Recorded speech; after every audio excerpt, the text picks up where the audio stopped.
తండ్రి అయిన దేవుని నుండి కుమారుడైన యేసుక్రీస్తు నుండి కృపయు సమాధానములు మీకు కలుగునుగాక. ఆమేన్. దయచేసి కూర్చున్నాం. తలలు ఉంచుకొని ప్రార్థన చేసుకుందాం. మా శ్రీదుర్గమా, మా విమోచకుడా, నా నోటి మాటలు మందరి హృదయ ధ్యానము మీ దృష్టికి అంగీకారముగా చేసుకొని మహిమ పొందమని, మా జీవితంలో మరింతగా పరివర్తన నీ వాక్యం ద్వారా మాకు అనుగ్రహించమని, వాక్యమైన ప్రభును మాత్రమే హెచ్చించమని యేసుక్రీస్తు పరిశుద్ధ నామమున స్తుతించి వేడుకొంచున్నాం తండ్రి. ఆమేన్. క్రీస్తు యేసునందు మిక్కిలి ప్రియులారా, సజీవుడు పునరుద్ధానుడు మన ప్రభు అయిన యేసుక్రీస్తు పరిశుద్ధ నామములో అందరికీ నా యొక్క ధన్యవాదాలు, శుభాలు చెల్లిస్తూ ఉన్నాను. యేసు ప్రభు తల్లి మరియ జీవితంలో నుంచి కొన్ని ప్రాముఖ్యమైనటువంటి పాఠాలను ఈ ఉదయకాలము మనము నేర్చుకుందాం. ఆది కాండము నుండి మలాకీ గ్రంథం వరకు నాన్ స్టాప్గా దేవుడు మాట్లాడాడు. ఎక్కడ కూడా గ్యాప్ లేకుండా తన సేవకుల ద్వారా, కళల ద్వారా, ప్రవక్తల ద్వారా, రాజుల ద్వారా, న్యాయాధిపతుల ద్వారా, సంభవాల ద్వారా కంటిన్యూగా మాట్లాడుతున్న దేవుడు మలాకీ గ్రంథం వచ్చేసరికి ఆయన వాయిస్ మనకు కనపడదు. ఆయన మౌనం వహించాడు. ఎందుకు మౌనం వహించాడనంటే, మాట్లాడిన వినేవారు ఎవరు కనపడలేదు. మాట్లాడిన ప్రభు మాటను అర్థం చేసుకుని ప్రజలు కరువైపోయారు. అసలు దేవుని మాటను వినేటట్టుగా ఆ కాలపు ప్రజలు లేరు. అలాంటి పరిస్థితులలో దేవుడు 400 సంవత్సరాలు మౌనం అయిన తర్వాత అబ్రహామునకు దేవుడు వాగ్దానం చేశాడు, నీ సంతానంలో నుంచే మెస్సయ్య వస్తాడని. దేవుడు అబ్రహాము యొక్క వాగ్దానాన్ని జ్ఞాపకం చేసుకుని భూలోకమునకు రావడానికి దేవుడు ఒక మరియను ఏర్పాటు చేసుకోవటం చాలా విశేషమైనది. దేవుడు మొట్టమొదటగా ఎలాంటి వ్యక్తితో మాట్లాడాడంటే, వినయము, విధేయత, ప్రభుదాసురాలను ప్రభు చెప్పినట్లే నా జీవితంలో సిద్ధించాలి, ప్రభు జరిగినట్లే అన్నట్టుగా ఎవరైతే కంప్లీట్గా విధేయత చూపిస్తారో, కన్యకు మాత్రమే కాదు, అనేక కన్యకలు ఆ దేశంలో ఉండొచ్చు, కానీ విధేయత, దేవుని మాట అంగీకరించటం, దేవుని మాటను ఒప్పుకోవటం, అలాంటి వ్యక్తికి దేవుడు గుడ్ న్యూస్ తీసుకొచ్చాడు. మొట్టమొదటిగా గుడ్ న్యూస్, దయాప్రాప్తులారా నీకు శుభము. First good news. నిజమే, ఈ అడ్వెంట్ సీజన్లో మనకు గుడ్ న్యూస్ తీసుకురావాలని ప్రభు ఇష్టపడుతున్నాడు. నీకు శుభం. ఆ శుభము కలగాలంటే మరియ వలె తగ్గింపు, మరియ వలె దీనత్వం, మరియ వలె ప్రభు మాటను అంగీకరించడం అనేది మన జీవితంలో చోటు చేసుకుంటే అడ్వెంట్ సీజన్లో తప్పకుండా ఒక గుడ్ న్యూస్ మన జీవితంలో జరుగుతుందనే విషయాన్ని మనము జ్ఞాపకం చేసుకోవాలి. ఇక్కడ యేసు ప్రభు వెంటనే ఆమె యొక్క గర్భం తెరిచాడు. పరిశుద్ధాత్ముడు ఆమెను కమ్ముకున్నాడు, కన్సీవైంది. వెంటనే ఆమె యోదయాలో ఉన్నటువంటి ఒక కుటుంబం, ఎలిజబెత్ కుటుంబం దగ్గరికి వచ్చింది. 3 నెలలు ఆ ఇంటిలో ఉంది. సహజంగా కలిసిపోయిన వాళ్ళందరూ ఎక్కువగా బయట కనపడతారు. ఎక్కువగా 6 months సార్ కనపడరు వాళ్ళు. ఇది రివర్స్ జరిగింది. 3 నెలలు ఎవరి కంట కనపడకుండా ఎలిజబెత్ ఇంటికి వెళ్ళింది. ఎందుకు ఎలిజబెత్ ఇంటికి వెళ్ళిందనంటే, లోపల ఉన్నటువంటి శిశువు ఆయన సర్వోన్నతుడు, ఆయన దేవుని కుమారుడు. నేను లోపల ఉన్న శిశువుని ఎలా హ్యాండిల్ చేయాలి, ఎలా బోధించాలి, ఏం నేర్పించాలి.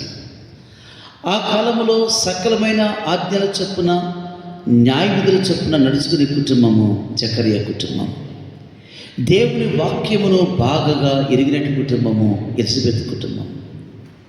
అందుకనే ఆ కుటుంబం దగ్గర 3 నెలలు ఉంటే ఆమె ఎలాగా జీవించాలి, ప్రభుకి ఏమి నేర్పించాలి, ఏమి చెప్పాలనే విషయాలను 3 నెలలు నేర్చుకుంది. మనకు న్యాయాధిపతుల గ్రంథంలో మానోహ కుటుంబం కనపడతారు. చాలా కాలం వాళ్ళకి పిల్లలు లేరు, గొడ్రాలు. అయినా దేవునిందు వారు విశ్వాసం ఉంచారు. ఎందుకంటే గర్భఫలము యెహోవా ఇచ్చు బహుమానం. ఆ బహుమానం కొరకు నిరీక్షించారు. ప్రభుతో వచ్చింది. ఇక నీవు కుమారుని కంటావని ప్రభు చెప్పినప్పుడు భార్య భర్తలు కలిసి వెళ్ళి, ప్రభువా, మేము పుట్టబోయే బిడ్డకు ఏమేమి నేర్పించాలో మాకు నేర్పించన్నారు. ఇంకా పిల్లలు పుట్టలేదు, 9 months కంప్లీట్ కాలేదు, అప్పుడే జస్ట్ కన్సీవ్ అయింది. పుట్టబోయే బిడ్డకు మేమేమి నేర్పించాలో, ఏం నేర్పించాలో మనం నేర్చుకోవాలండి. దేవుని దగ్గర ప్రభువాక్యం నేర్చుకోవాలి. అందుకని పౌలు అన్నాడు, తిమోతి, దేవుని సంఘములో జనులు ఎలాగో ప్రవర్తించాలో వారికి నేర్పము. జనులు ఎలాగో ప్రవర్తించాలో, ఆఫీసులో ప్రవర్తించినట్టుగా సంఘంలో ప్రవర్తించకూడదు. ఇంటిలో ప్రవర్తించినట్టుగా స్కూల్లో ప్రవర్తించకూడదు. స్కూల్లో ప్రవర్తన ఒకటి, ఆఫీసులో ఒక ప్రవర్తన ఒకటి, చర్చిలో ప్రవర్తన ఒకటి. కాబట్టి ఆయన సంఘములో జనులు ఎలాగూ ప్రవర్తించాలో నువ్వు వారికి నేర్పించుము అని అంటున్నాడు.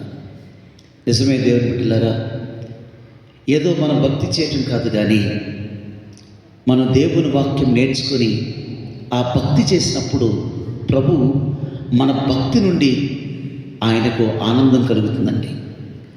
సంఘం అనంటే ప్రభుని ఆనందింపచేయాలి. సంఘం అంటే ప్రభుకు ఆరాధన జరిగించాలి. సంఘం అంటే ఆయనకు దుఃఖం కలిగించకూడదు, ఆనందింపచేసేదే ఆయన సంఘం. అందుకే మరియా వెళ్ళింది, నేర్చుకుంది. మరియా వెంటనే ఎలిజబెత్ వయసులో పెద్దది, వందనాలు చెప్పింది. వందనాలు ఎక్కువగా నేను చెప్పేది ఒకటే, విశ్వాసాలు కలుసుకున్నప్పుడు వందనాలు అని చెప్పుకోవడం చాలా మంచిదండి. ఇట్లా చెప్పుకోవాలి, వందనాలు అయ్యగారు, వందనాలంటే. ఏసీటీసీ కళాశాల కూడా అంతే. ఏ స్టూడెంట్ ఉన్నా, ఎవరున్నప్పుడు కూడా అయ్యగారు వందనాలు అంటారు. ఇప్పుడు వందనాలంటే 2 కరాలు చాపాలంటే అది క్రైస్తవ విధానం. అందుకని బైబిల్ కూడా వందనం అని చెప్పింది. కాబట్టి వందనం అనేది చాలా ప్రాముఖ్యం. వందనం నేర్చుకోవాలి. ఆ చిన్న వయసులో పెద్దగా ఉన్నటువంటి ఎలిజబెత్కి వందనాలు చెప్పింది. సహజంగా మరియ గర్భంలో ప్రభు ఉన్నారు, కాలు ఎగరేయాలి. సార్ నాకు నమస్కారం చెప్పండి, సార్ నాకు అందరూ విష్ చేయండి, నేను అంగీ వేసుకున్నాను, లేకుంటే నేను పలానా ప్రొఫెషన్ కాదు. ఎంత చక్కగా కదా ఆమె దీనత్వం. ప్రభు ఆమెలో ఉన్నప్పుడు కూడా ప్రభు తల్లిగా ఆమెకు దీనత్వం, ఆమెకు తగ్గింపు, వందనాలు. ఎంత చక్కది కదా. ఎప్పుడైతే వందన వచనం చేసిందో, యోహాను గర్భములో శిశువు గంతులు వేశాడు. ఒక చక్కని పాట పాడింది, స్త్రీలలో నీవు ఆశీర్వదింపబడిన దానవు. సహజంగా ఎవరైనా కానీ ఆ మాట అన్నప్పుడు మనం మునగ చెట్టు ఎక్కుతాం. ఎందుకంటే అలాంటి పరిస్థితి వచ్చింది అక్కడ. ఇప్పుడు ఎలిజబెత్ నేనే దీవించబడిన దానిని, స్త్రీలలో నేనే గ్రేట్ అన్నారు. ఎందుకంటే సక్రమైన ఆజ్ఞలు చెప్పు నడిచింది కదా, న్యాయ విధులు చెప్పు నడిచింది కదా, ఆమె గ్రేట్ అన్నారు. కానీ ఒక చిన్న బిడ్డను పట్టుకొని, యంగ్ పర్సన్, నీవు స్త్రీలలో ఆశీర్వదింపబడిన వాడు, ఎంత గ్రేట్ కదండి. ఆ సంభాషణ ఎంత చక్కగా ఉంది కదండి. నిజమే. అందుకని ఆ సంభాషణ ఎక్కడ ఉంటుందో పరలోకమున్న దేవుడు ఆ సంభాషణ చేసుకున్న వారి పట్ల దేవుడు స్పష్టంగా తేరి చూస్తాడు. అందుకే మీ సంభాషణ ఉప్పు వేసినట్లుగా కృపాసహితం ఉండవాలని పౌలు కూడా చెప్తా ఉన్నాడు. వారికి వయస్సు ఎంత ఉందండి? ఈమెదేమో అమ్మమ్మ వయసు, ఎవరిది? ఎలిజబెత్ది. మరియదేమో ఆడుకునే వయసు. ఒక ప్రక్కన అమ్మమ్మ వయసు, ఒక ప్రక్కన ఆడుకునే వయసు. వారికి కలక చూడండి, వారికి ఫెలోషిప్ చూడండి, ఎంత అద్భుతంగా ఎంత రమ్యంగా ఉన్నదో ఆలోచించేయండి. నిజమే దేవుని బిడ్డలారా, మన జీవితంలో కూడా మన సంఘంలో కూడా ఇలాంటి అనుభవం అనుకుంటా వెళితే తప్పకుండా దేవునికి మహిమ కలుగుతుందనే విషయాన్ని ప్రభు జ్ఞాపకం చేస్తున్నాడు. వాడు గుర్తుపెట్టుకోండి, మనం ఎప్పుడైతే నమ్మకంగా ఉంటామో ఖచ్చితంగా మరొక గుడ్ న్యూస్ రేపడింది, నీకు కూడా గుడ్ న్యూస్ తీసుకొస్తాడు. నమ్మకత్వం. ఎప్పుడైతే కుటుంబ జీవితంలో సంఘములో నమ్మకంగా పనిచేసామనుకోండి, నమ్మకత్వం ఖచ్చితంగా నీ జీవితానికి ఒక రోజున ఆలస్యమైనప్పుడు కూడా గుడ్ న్యూస్ తీసుకుని వస్తుంది. గుడ్ న్యూస్ తప్పదు, గుడ్ న్యూస్ తప్పనిసరి ప్రతి వారికి కూడా. ఆమె పరిశుద్ధురాలు, ఆమె నమ్మకస్తురాలుగా మనము కనపడుతుంది. నిజమే, చాలామంది ఎందుకండి మేరీ అని పేరు పెట్టారు అని అంటారు. ఎందుకంటే మేరీ అంటే చేదనర్థం కదా, వెంటనే పెట్టం కదా.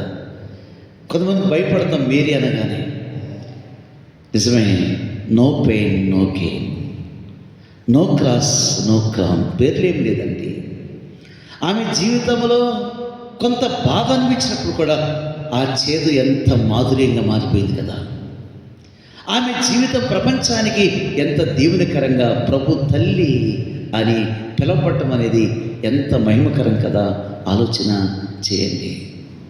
దేవుని బిడ్డలారా, మనం కూడా మరి ఎవలే అలాంటి మృదుత్వం, అలాంటి తగ్గింపు, దీనత్వం ఉంటే ఖచ్చితంగా అనుకుంటున్నారా మీరు, గుడ్ న్యూస్ ఇస్తాడు దేవుడు.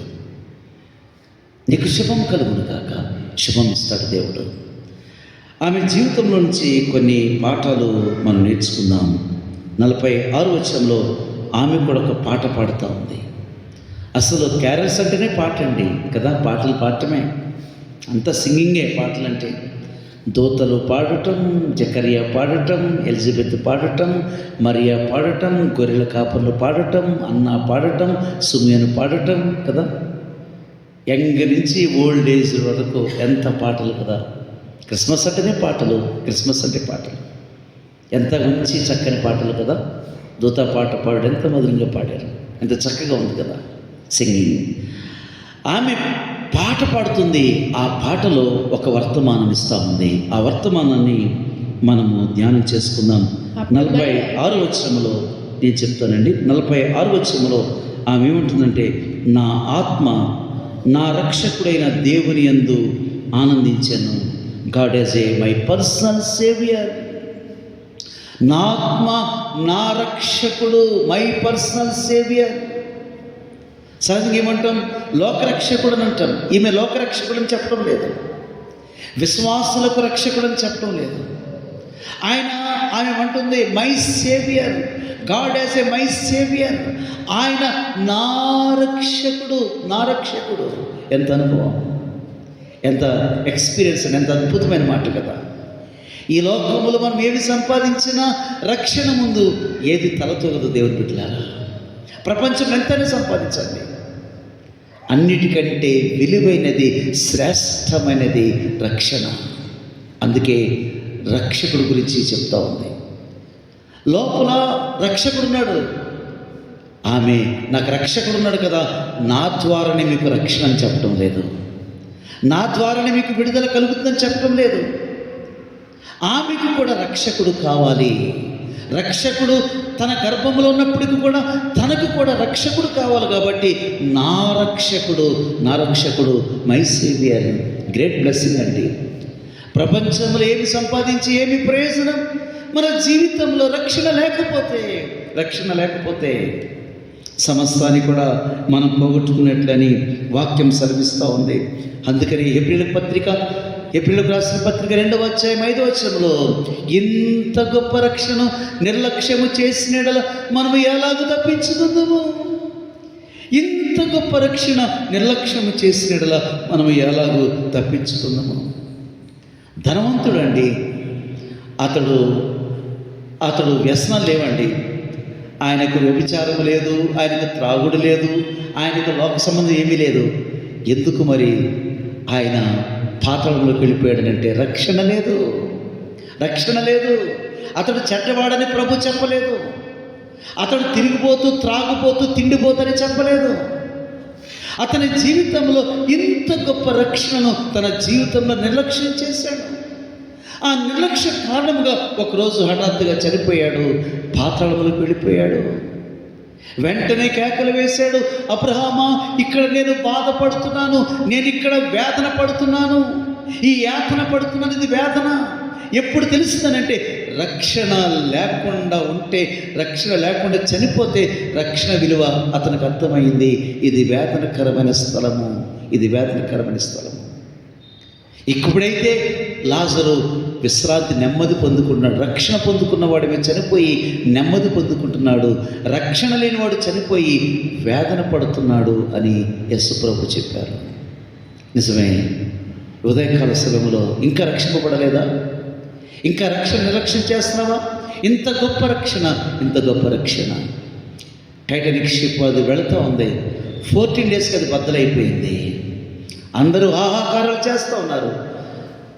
టైటానిక్ షిప్లో అంతా కూడా అంత గోల్డ్స్ ఉన్నాయి, అంత గోల్డ్ ఉంది, డైమండ్ ఉంది, విలువైన వస్తువులు ఉన్నాయి. ఒక బాక్స్ అంతా కూడా, ఒక పక్క అంతా కూడా వైన్ బాటిల్స్తో నింపబడ్డాయి. అందరూ చనిపోతున్నప్పుడు ఆ యొక్క టైటానిక్ షిప్లో జాన్ హార్పర్ అని ఒక ఎవాంజలిస్ట్ ఉన్నాడు. Brother are you save? Sir ఏంటి సార్ అంటే, నువ్వు రక్షింపబడితే పరలోకానికి వెళతావు. నువ్వు రక్షింపబడలేదా? ఇప్పుడే నువ్వు రక్షణ పొందు, ఇప్పుడే నువ్వు మారుమనసు పొందు, ఇప్పుడే యేసు ప్రభుని సొంత రక్షకుడిగా స్వీకరించు అని ఆయన చెప్తున్నప్పుడు అనేకులు ఆ టైంలో విశ్వసించలేదు. ఒక యవనస్తుడు అంగీకరించాడు. సార్ నేను చేయాలంటే యేసుక్రీస్తుని రక్షకుడుగా స్వీకరించాడు. జాన్ హార్పర్ గారు తన లైఫ్ జాకెట్ని తీసుకొచ్చి యవనస్తుడికి ఇచ్చాడు. ఆయన కూడా చనిపోయాడు అనుకోండి. ఆయన గొప్ప సేవకుడయ్యాడు.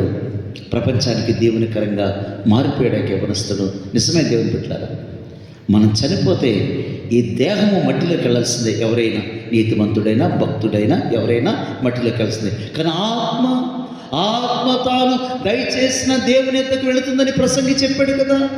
కాబట్టి రక్షింపబడిన వ్యక్తి చనిపోతే ఆ వ్యక్తికి చావు లేదని గుర్తుపెట్టుకోండి. అతడు చనిపోయాడు తప్పండి. అది ఆ మాట అనకూడదండి. బాడీ ఏమిటంటే మట్టిలోకి వెళ్ళిపోయింది కాబట్టి అది మట్టిలోకి వెళ్ళిపోయింది అంతే. ఆత్మకు చావు లేదు. మన ఊరికి నిరసన సభలు లేకుంటే వీడ్కోలు అంటాం. ఏం వీడ్కోలండి? ఈ విజయకర్ గారు అంటారు ఇప్పుడు కూడా వీడ్కోలు ఆ మాట ఉపయోగించకూడదు అంటండి. చనిపోయిన వారికి వీడ్కోలు, నిరసన సభ, సంతాప సభ అని చెప్పకూడదంటండి. ఎందుకంటే ఆత్మ దేవుని దగ్గర ఉంది. బ్రతుకున్నాడు ఆ వ్యక్తి. బ్రతుకున్న వ్యక్తికి నువ్వు శ్రద్ధాంజలి అంటారు కొంతమంది. నో, ఈ పదాలు మనం వాడకూడదు. ఈ పదాలు దేవునికి సంబంధించినవి కావు. ఈ పదాలు వాక్యానికి సంబంధించినది కాదు. గుర్తుపెట్టుకోవాలి. Are you saved? ఈ క్రిస్మస్ కాలంలో రక్షింపబడ్డావా? నేడు రక్షకుడు నీ కొరకు పుట్టినాడు. ఆయన పుట్టింది దేని కొరకు తెలుసా? నువ్వు క్రిస్మస్ సెలబ్రేట్ చేసుకుంటావని, డెకరేషన్ చేసుకుంటావని, కేక్స్ పంచుకుంటావని కాదు.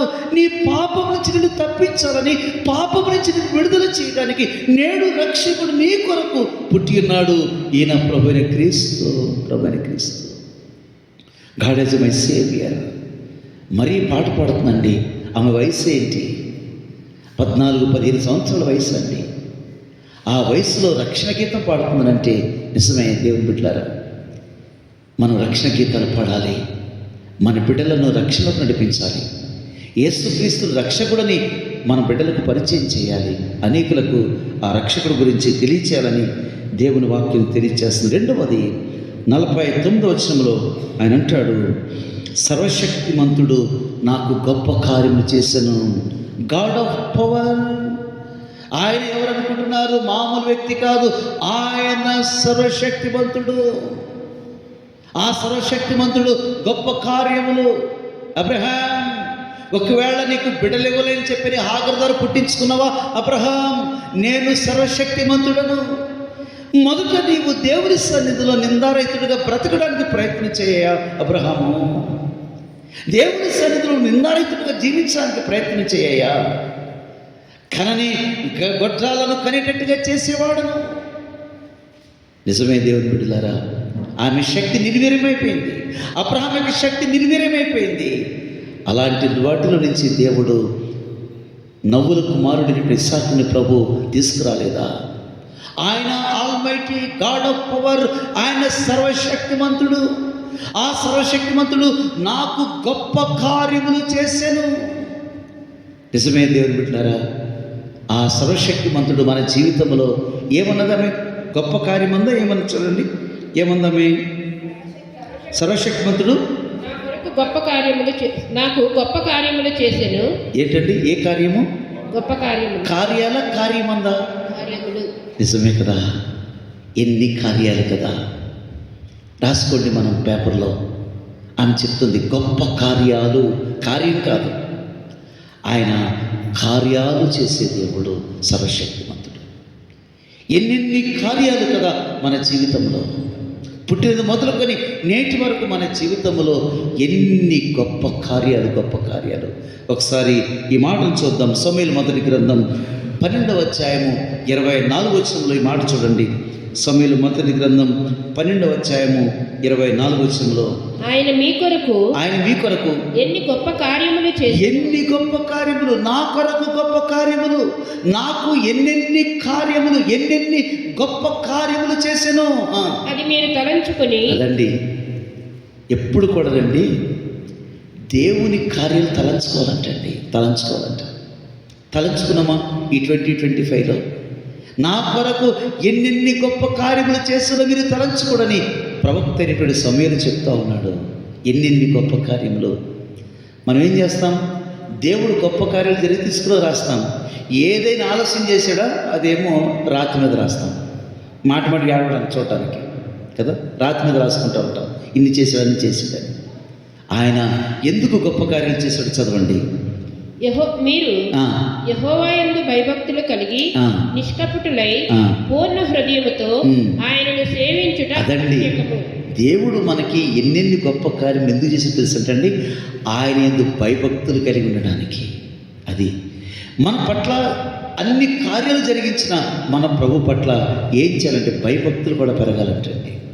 కార్యాలు ఒక ప్రక్కన ప్రభు చేస్తూ ఉన్నాడు, భయభక్తులు కూడా మన జీవితంలో పెరగాలి. అందుకని గొప్ప కార్యములు చేశాడని అంటున్నాడు. 126వ కీర్తన 3వ వచనం చూడండి. 126వ కీర్తన 3వ వచనం, యెహోవా మన కొరకు గొప్ప కార్యములు చేసి ఉన్నాడు. చేస్తాడా? చేసి ఉన్నాడు. 2026లో ఏం చేసి ఉన్నాడు? మనకి చేసి ఉన్నాడు. మనం డౌట్ బాగా జరిగిందండి 2025 మాత్రం 26 ఎలా చేసి పెట్టాడు ఆల్రెడీ. మరియవలే పాడాలి, మరియవలే ఆయన గొప్పతనాన్ని అర్థం చేసుకోవాలి, మరియవలే ఆయన మన జీవితంలో తగ్గింపు జీవితం చూపించాలి, మరియవలే ఆయన మనం ప్రేమిస్తూ ఉండాలి. ఆయన మన కొరకు గొప్ప కార్యములు చేస్తున్నాడు. యోవేలు ఏమన్నాడు చూద్దాం. యోవేలు గ్రంథం 2వ అధ్యాయము 25వ వచనం. 2వ అధ్యాయం 25వ వచనం. ఆయన మన కొరకు ఎలాంటి కార్యాలు చేశాడు? ఆయన మన కొరకు మీరు కడుపారా తిని తృప్తి పొంది మీ కొరకు వింత కార్యాలు చూడండి. చాలండి, ఇక్కడ గాడ్ ఆఫ్ పవర్, ఆశ్చర్య కార్యాలు, గొప్ప కార్యాలు, వింత కార్యాలు మన జీవితంలో. ఆశ్చర్య కార్యాలు, గొప్ప కార్యాలు, వింత కార్యాలు ప్రభు జరిగిస్తాడండి. కొన్నిసార్లు మనకు అర్థం కాదు, ఏంటంత వింత, అసలు వింత కింద మనం దేవుడు మన పట్ల చేసే కార్యం బట్టి మనకేం కనపడుతుంది? వింతగా కనపడుతుంది. ఆయనకు నువ్వు లోపడితే, ఆయనను ప్రేమిస్తే నీ పట్ల నా పట్ల వింత కార్యాలు, గొప్ప కార్యాలు, ఆశ్చర్య కార్యాలు జరిగిస్తాడు. గాడ్ ఆఫ్ పవర్, ఆయన సర్వశక్తిమంతుడు. ఆ సర్వశక్తిమంతుడు నాకెన్నెన్ని గొప్ప కార్యాలు చేశాడో ఆలోచించాను.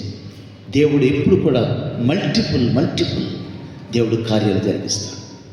నా పట్ల మల్టిపుల్ గొప్ప కార్యాలు. ఒకసారి చెప్తారా? నా పట్ల మల్టిపుల్ కార్యాలు జరిగిస్తాడని చెప్పాలండి. మనం మల్టిపుల్ జరిగిస్తాడని, వింతైన కార్యాలు, గొప్ప కార్యాలు, ఆశ్చర్య కార్యాలు దేవుడు మన పట్ల జరిగిస్తాడనే విషయాన్ని ప్రభు జ్ఞాపకం చేస్తున్నాడు. మూడవది 50వ వచనంలో, ఆయనకు భయపడు వారి మీద ఆయన కనికరము తరతరములుండును. గాడ్ ఆఫ్ పిటీ, ఆయన కనికరమును కొనియాడుతూ ఉంది. ఆయన యొక్క కనికరం ఎంత గొప్పదనంటే, యేసు ప్రభు దారి కూడా ఉన్నప్పుడు కష్టంలో ఉన్నవారు, ఆపదలో ఉన్నవారు, అనారోగ్యంతో ఉన్నవారు ప్రభుని మేము ఏమని పిలిచేవారు? దావీదు కుమారుడా మమ్మును కనికరించుము, దావీదు కుమారుడా మమ్మును కరుణించుము.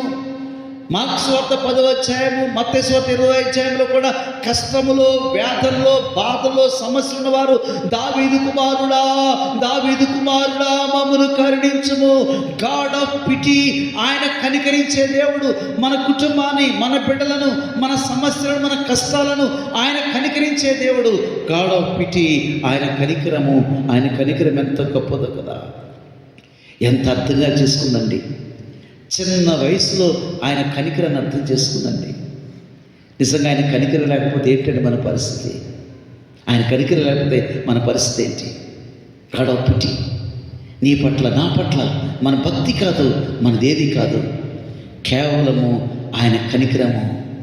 ఎంత కనికరం చూపిస్తూ ఉన్నాడు. నేటి వరకు కూడా కనికరం చూపిస్తూనే ఉన్నాడు. మన జీవితంలో దేవునికి దూరంగా ఉన్నప్పటికీ కూడా మన పట్ల, మన బిడ్డల పట్ల కనికరం చూపిస్తూ ఉన్నాడు. మనం ఏదో చేసే భక్తిని బట్టి కాదు, మనం చేసే ప్రార్థన బట్టి కాదు, మనం చేసే సమర్పణ బట్టి కాదు, కేవలము ఆయన కనికరమే, ఆయన కనికరమే. ఈ రోజున ఈ స్థితిలో మనం ఉన్నామనంటే కేవలం గాడ్ ఆఫ్ పిటీ, ఆయన కనికరమే, ఆయన కనికరమే. ఎన్నడైనా కానీ ప్రభా నన్ను కనికరించావు అని ఎన్నడైనా మనం మాటలో చెప్తున్నామా? అందుకనే లూథరన్ వర్షిప్ మనం అంటాం, ప్రభువా మమ్మను కనికరింపుము, క్రీస్తు మమ్మను కనికరింపుము, ప్రభువా మమ్మను కనికరింపు. ఇక కనికరింపు అన్న దగ్గర చాలామంది ఉంటారు అనుకోండి, ఇక్కడ కొంతమంది ఉంటారు. కనికరింపుము, కనికరింపుము. దేవుని బిడ్డలారా, గాడ్ ఆఫ్ పిటీ, ఈ మాట ఎందుకు లిటర్చీలో పెట్టారంటే ఆయన కనికరించే దేవుడు. నువ్వు ఆరాధన చేసినప్పుడు, నువ్వు లూథరన్ లిటర్చీలో ఆరాధన చేసినప్పుడు ప్రభువా మమ్మల్ని కనికరింపనప్పుడు ఆయన కనికరము ఎంత గొప్పది కదా, ఆయన కనికరం ఎంత శ్రేష్టమైనది కదా. అందుకని ఆయన కనికరాన్ని కొనియాడింది అనే మాటలు ఇక్కడ ప్రభు జ్ఞాపకం చేస్తున్నారు. ద్వితీయోపదేశకాండము 4వ అధ్యాయము 31వ వచనంలో మోషే ఈ మాటలు చెప్తా ఉన్నాడు అనమాట. ద్వితీయోపదేశకాండము 4వ అధ్యాయం 31వ వచనం. వాళ్ళు ప్రభుని గురించి ఏదనుకుంటున్నారు కానీ ప్రభు గురించి మాట్లాడుతున్నాడు మోషే. ద్వితీయోపదేశకాండము 4వ అధ్యాయము 31వ వచనం. నీ దేవుడైన యెహోవా, నీ దేవుడు యెహోవా కనికరము గల దేవుడు కనుక, కనికరము గల దేవుడు కనుక నిన్ను చెయ్యి విడువడు. నీ దేవుడు యెహోవా కనికరము గల దేవుడు. కొన్నిసార్లు అనుకుంటావు దేవుడు నన్ను చేయి విడిచిపెట్టాడు. నో, నీ చేయి విడిచిపెట్టాడు. నీ దేవుడు యెహోవా కనికరము గల దేవుడు. వాళ్ళు దేవుని చేయి విడిచిపెట్టి వీళ్ళేమంటున్నారు? దేవుడు మా చేయి విడిచిపెట్టాడు అనుకుంటున్నారు. వీళ్ళు విడిచేశారు. ఇశ్రాయేలు ప్రజలు దేవుని చేయి విడిచిపెట్టేశారు. వాళ్ళు విడిచిపెట్టారు కాబట్టి దేవుడు కూడా మా చేయి విడిచిపెట్టారు అనుకున్నారు. కానీ దేవుడు మీ చేయి విడవడు. నిజమే దేవుని బిడ్డలారా, ఇన్ని సంవత్సరాలలో మన చేయి పట్టుకున్నాడే. కేవలం ఏంటి తెలుసా? మన దేవుడు కనికరము గలవాడు. నేటి వరకు మన చేయి పట్టుకున్నాడు. ఆయన కనికరం ఎంత గొప్పదో ఇక్కడ ఆమె పాట రూపంలో ప్రభుకి కృతజ్ఞతాస్తుతులు చెల్లిస్తుంది. God of pity. 4వది 53వ వచనములో, ఆకలి కొనిన వారిని మంచి పదార్థములతో సంతృప్తిపరిచి, గాడ్ ఆఫ్ ప్రొవిజన్. ఆయన ఆకలి కొని వారికి మంచి పదార్థములతో సంతృప్తి. నిజమే దేవుని బిడ్డలారా, నేటి వరకు మనకి ఎలా ఉందంటే ఆధ్యాత్మిక పోషణ కదా, ఆధ్యాత్మిక పోషణ, భౌతికపరమైన పోషణ. మనకి సంఘములో స్పిరిచువల్ ప్రొవిజన్ ఉంది, ఫిజికల్ ప్రొవిజన్ మన ఇంట్లో పెడతా ఉన్నాడు. ఈ 2 ప్రొవిజన్స్ దేవుడు మన జీవితంలో ఇవ్వడం అనేది ఎంత ఆశీర్వాదం. అందుకనే మనము పత్రిక పాఠం చదువుకున్నప్పుడు మన పేతురు రాసిన మొదటి పత్రిక పేతురు రాసిన 2వ పత్రిక 1వ అధ్యాయం 3వ వచనంలో ఆయన ఏం చేశాడంటే భక్తికి కావాల్సిన వాటిని ఏమిస్తున్నాడు? జీవమును. చదవమ్మా. జీవమునకును భక్తికిని కావలసిన వాటినన్నిటినీ మనకు దయచేయుచున్నందున. చాలండి. ఇక్కడ భక్తికిని జీవమునకు కావలసిన వాటన్నిటినీ దయచేసినాడు. చూడండి ఒక మాట. భక్తికి జీవం. భక్తి అనేది ఏమి ఇచ్చాడు వాళ్ళకి? మందస్సు ఇచ్చాడు భక్తి చేయడానికి. జీవమునకు ఏం చేశాడు వాళ్ళకి? మన్న ఇచ్చాడు, పోషించాడు. మన జీవితంలో జీవమునకు కావాల్సినటువంటి పొజిషన్ ఇవ్వచ్చు, ఉద్యోగాలు ఇవ్వచ్చు, బిజినెస్ వాటిని ఇచ్చాడు. దాంతోపాటు కూడా భక్తిని చేయడానికి కూడా మందస్సుని ఇచ్చాడు. ఈ రెండు బ్యాలెన్స్ చేయాలంటున్నాడు. నీకు జీవనం ఇచ్చాడు, ఒక మంచి స్థితి ఇచ్చినప్పుడు నీ భక్తి కూడా అంతే ఉండాలి. రెండు బ్యాలెన్స్ చేయాలి. కొంతమందికి ఎలా ఉంటుందంటే జీవనం ఇచ్చిన తర్వాత భక్తి ఉండదు. అసలు భక్తి మర్చిపోతారు, గుడే మర్చిపోతారు. నీకెందుకు జీవనం ఇచ్చాడు, నీకెందుకు మంచి ఉద్యోగం ఇచ్చాడు, ఎందుకు మంచి ప్రొవిజన్ ఇచ్చాడు అంటే భక్తిని చేయాలని, భక్తి చేయాలి. అందుకని భక్తిని, ఈ జీవనాన్ని రెండు బ్యాలెన్స్ చేయాలి మన జీవితంలో. అదే చెప్తున్నాడు గాడ్ ఆఫ్ ప్రొవిజన్. దేవా మాకు మంచి పదార్థాలు ఇచ్చావు, ధర్మశాస్త్రం అనే పదార్థం ఇచ్చావు, అదేవిధంగా భౌతికమైనటువంటి పదార్థం భోజనం కూడా పెట్టావని చెప్తుంది గాడ్ ఆఫ్ ప్రొవిజన్. ఈరోజు మనం ఎంతగా ప్రభుని స్తుతించాలి. నిజమే ప్రభా, ఈ 2025లో నాకు ఎంత మంచి ఉద్యోగం ఇచ్చి, ఎంత మంచి ప్రొఫెషన్ ఇచ్చావు, నా జీవనంకు కావాల్సిన అన్నీ కూడా, అది పరిశ్రమ కావచ్చు, ఏదే కావచ్చు, నాకు ఇచ్చావు ప్రభా. ఇదిగో నేను భక్తికి కావాల్సినటువంటి సంఘాన్ని ఇచ్చావు, భక్తికి కావాల్సినటువంటి కాపరిని ఇచ్చావు, భక్తికి కావాల్సిన పెద్దల్ని ఇచ్చావు, భక్తికి కావాల్సినటువంటి చర్చని ఇచ్చావు ప్రభా. నీకు స్తోత్రములని చెప్పగలుగుతున్నామా? మనకు కావాల్సిన గాడ్ ఆఫ్ ప్రొవిజన్ ఎంత గొప్పగా ఇస్తున్నాడు. కొంతమందికి భక్తి ఉంటుంది కానీ జీవనం ఉండదు. కానీ మనకు రెండు బ్యాలెన్స్ చేయటం అనేది ఎంత ధన్యకరము, ఎంత భాగ్యం అనేది మనం జ్ఞాపకం చేసుకోవాలి. తర్వాత మనం 5వది మనం చూస్తే 54వ వచనంలో అబ్రహాము యొక్క వాగ్దానాన్ని జ్ఞాపకం చేసుకున్నాడు. God of promise. నిజమే, దేవుడు అబ్రహామునకు వాగ్దానం చేసినవాడు, నమ్మదగిన వాడు. కొంతమంది వాగ్దానం చేస్తారు కానీ నెరవేర్చరు. కానీ మన ప్రభువు యేసుక్రీస్తు ఏ అబ్రహామునకైతే వాగ్దానం చేశాడో ఆ అబ్రహాం యొక్క వాగ్దానం ఇక్కడ యేసు ప్రభు యొక్క రాక ద్వారా ఆ వాగ్దానాన్ని జ్ఞాపకం చేసుకొని ఇక్కడ మరియ గర్భంలోకి ప్రభు వచ్చాడు. వాగ్దానం నెరవేర్చేవాడు. అందుకని చక్కని పాట ఉంది. వాగ్దానములానిచి నెరవేర్చువాడవు నీవే, ఆ వాగ్దానములానిచి నెరవేర్చువాడవు నీవే, నమ్మకమైన దేవా నిన్ను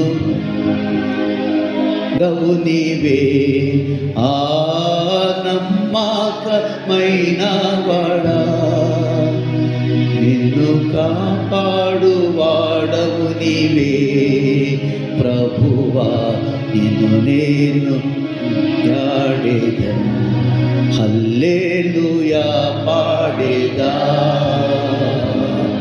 ప్రభు నిన్ను కొని ఆయన వాగ్దానం ఇచ్చి నెరవేర్చేవాడు. నిజమే, కొన్నిసార్లు అనుకుంటాం ఏమండి వాగ్దానం ఇచ్చి మర్చిపోతాడు. యోసేపుకి ఎందుకండి వాగ్దానం ఇచ్చాడు? వాగ్దానం ఇచ్చిన దేవుడు ఎందుకు ఆయన చెరసాల వేశాడు? ఎందుకు వాగ్దానం ఇచ్చి కాళీగుట్టులో పడేశారు? ఎందుకు వాగ్దానం ఇచ్చి తిరిగి శక్తి లేకుండా చేసేసారు అన్నదమ్ములు? కానీ వాగ్దానం ఇచ్చాడు, కళలు నెరవేర్చాడు, చెరసాలోంచి దేవుడు తీసుకొచ్చి ప్రజల్లో కూర్చోబెట్టాడు. ఆలస్యం కావచ్చు, దేవుని యొక్క వాగ్దానాలు ఆలస్యం కావచ్చు, కానీ ఆ వాగ్దానాన్ని కూడా నెరవేర్చేవాడు. అబ్రహామునకు వాగ్దానం ఇచ్చాడు, నీ సంతానం నుంచే మెస్సీయ వస్తాడని. ఆ మెస్సీయ సంతానం నుంచే సమస్త వంశములు దీవించబడతాయని ప్రభు చెప్పారు. God of promise. నిజమే, ఆయన వాగ్దానం ఇచ్చేవాడు, వాగ్దానములు నెరవేర్చేవాడని ఈ మాటలు తెలియచేయబడుతుంది. 6వది ఆయన మనకు సహాయం చేయవాడు. God of protection. God of protection, మనకు సహాయం చేయవాడు. నిజమే దేవుని బిడ్డలారా, అందుకని యాత్ర చేసేటప్పుడు భక్తులు ఏమని పాడుకున్నారంటే కొండల తట్టు నా కళ్ళెత్తుచున్నాను కదా. ఏమంటుందండి? కొండల తట్టు నాకు సహాయము ఎక్కడి నుంచి వచ్చును? మనిషిని కాదు, భూమి ఆకాశములను సృజించిన యెహోవానే మనకు మామూలు సహాయం కాదు.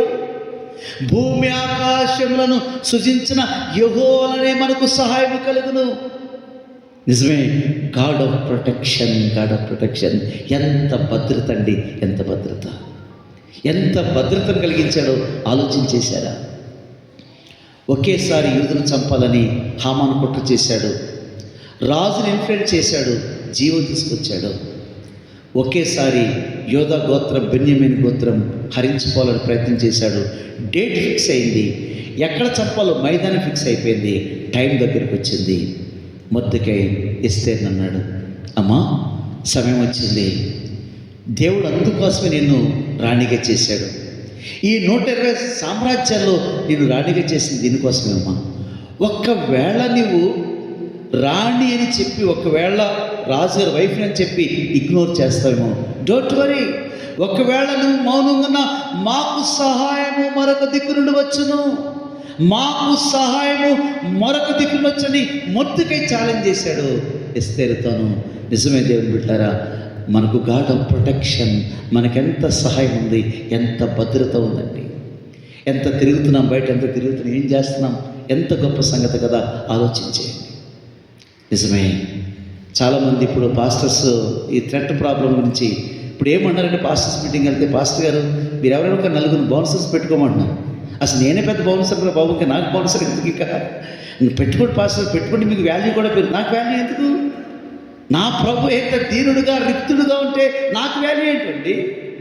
పెట్టుకోవాలి పాస్టర్ గారు, మీకు సూట్ కేసు మోసేవాడు, డోర్ తీసేవాడు వద్దు నాయన, నేనే డోర్ తీసేవాడిని కదా. ఆలోచించేయండి. గాడ్ ఆఫ్ ప్రొటెక్షన్, ఆయన మనకు సహాయం చేసేవాడు, ఆయన మనకు దూతను ప్రొటెక్షన్ ఇచ్చేవాడు, మనకు భద్రతనిచ్చేవాడు. దేవుని బిడ్డలారా ఆలోచించేయండి. ఎక్కడ ప్రయాణించేసేప్పుడు కూడా గాడ్ ఆఫ్ ప్రొటెక్షన్. ఈ సంవత్సరం ఎంత ఫైర్ యాక్సిడెంట్స్ జరిగినాయి, ఇటు విమానాలు కానీ ఇటు బస్సులు కానీ ఎంత యాక్సిడెంట్ జరిగినాయి, ఎంత ఫైర్ యాక్సిడెంట్స్ జరిగినాయి. గాడ్ ఆఫ్ ప్రొటెక్షన్ ఎంత భద్రపరిచారు. ఆయన మనకు సహాయం ఉందండి. మనం సహాయం లేని వాళ్ళం కాదు, మనకు సహాయం ఉంది. God of protection. మేరీ ఆ చిన్న వయసులో దేవుని యొక్క సహాయాన్ని కొనియాడుతుంది. ఆయనకు సహాయం ఉన్నదని. చాలామంది వీడికి ఏమి సహాయం ఉందనుకుంటాం, కానీ నో, మనకు సహాయం ఉన్నదని దేవుని వాక్యం సెలవిస్తూ ఉంది. కాబట్టి ఒకటి గుర్తుపెట్టుకోండి. ఒక మాట మీకు చెప్పాలనుకుంటున్నాను. ఇశ్రాయేల్ దేశాన్ని ప్రపంచ పటంలో లేకుండా చేయాలని నాటించి నేటి వరకు ప్రయత్నం చేస్తూ ఉన్నారు. మన్ను కూడా ఫైనల్గా ఇరానుడు అన్నాడు, ఇక ఇది ప్రపంచ పటంలో ఉండదన్నాడు. గుర్తుపెట్టుకోండి, ఇశ్రాయేల్ దేశం చిన్న దేశము, 1 కోటి మందే ఉన్నారు. ఒకవేళ కనుక ఇశ్రాయేల్ దేశము పటంలో లేకపోతే ఈ బైబిల్ మనం మూసేసుకోవచ్చండి. ఇక మన బైబిల్తో పని లేదు, గుడితో పని లేదు, దేవాలయంతో పని లేదు. ఎవడు కూడా ఇశ్రాయేల్ దేశమును కదించలేడు. అది నేను కోరుకొనిన స్థలము, అది దేవుని యొక్క పాదపీఠం, అది ఆ ప్రభు కోరుకున్న స్థలం. ఎవడై తీసేయలేడు. అది 1 కోటి మంది కాదు, 50 మంది ఉన్నప్పుడు కూడా ఇశ్రాయేల్ దేశం నాశనం కాదు. కాబట్టి గుర్తుపెట్టుకోండి, ఇశ్రాయేల్ దేశం ఉన్నది, ఇటు క్రైస్తవ సంఘం ఉన్నది. ఎవడు ఇబ్బందులు పెట్టొచ్చేమో, కానీ సమస్యలు క్రియేట్ చేయొచ్చేమో తప్ప గాడ్ ఆఫ్ ప్రొటెక్షన్, మనకు భద్రత ఉంది, మన భద్రత ఉంది. అనుకుంటున్నాడు ఎవరు, ఎలీషా సేవకుడు అనుకున్నాడు. ఏమనుకుంటే, అమ్మ ఇంతమంది సిరియన్లు వచ్చేసారు, ఎంతమంది వచ్చేసారంటే, ప్రభు ఒక్కసారి కన్నులు తెరువు అన్నాడు. చూసేసరికి పరలోకం నుంచి అగ్నిరథాలు చుట్టూ ఉన్నాయి, అగ్నిరథాలు చుట్టూ ఉన్నాయి.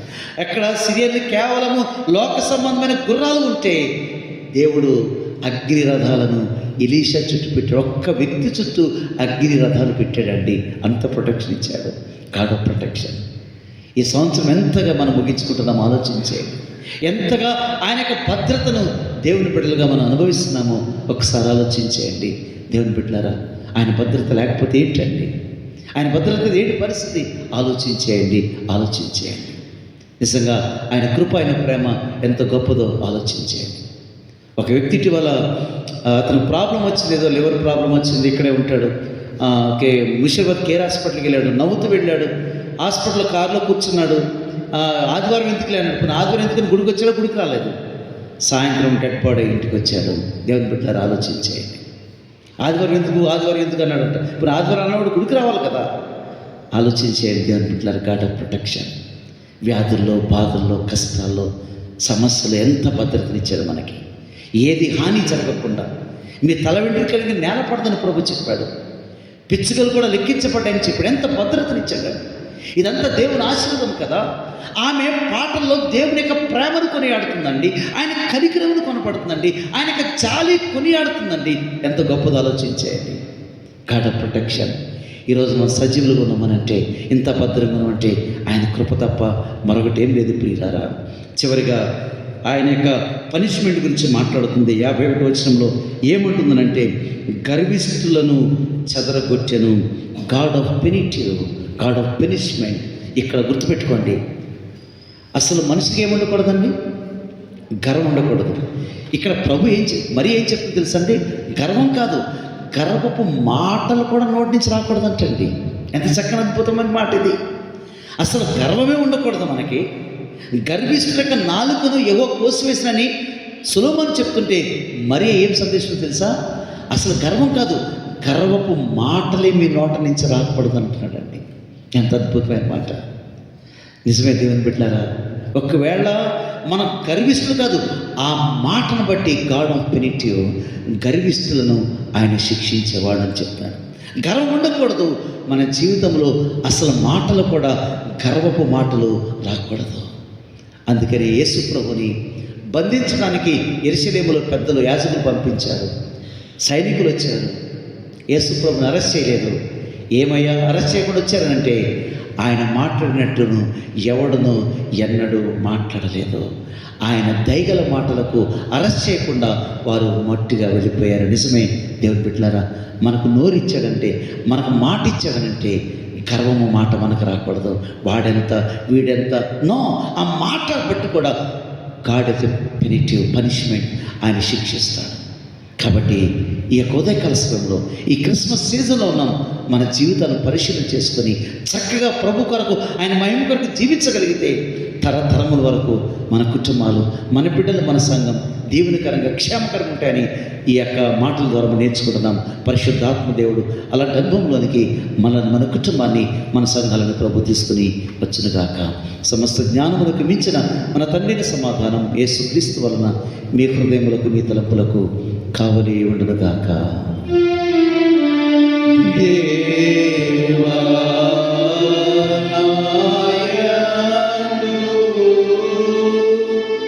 శుద్ధ హృదయము కలుగ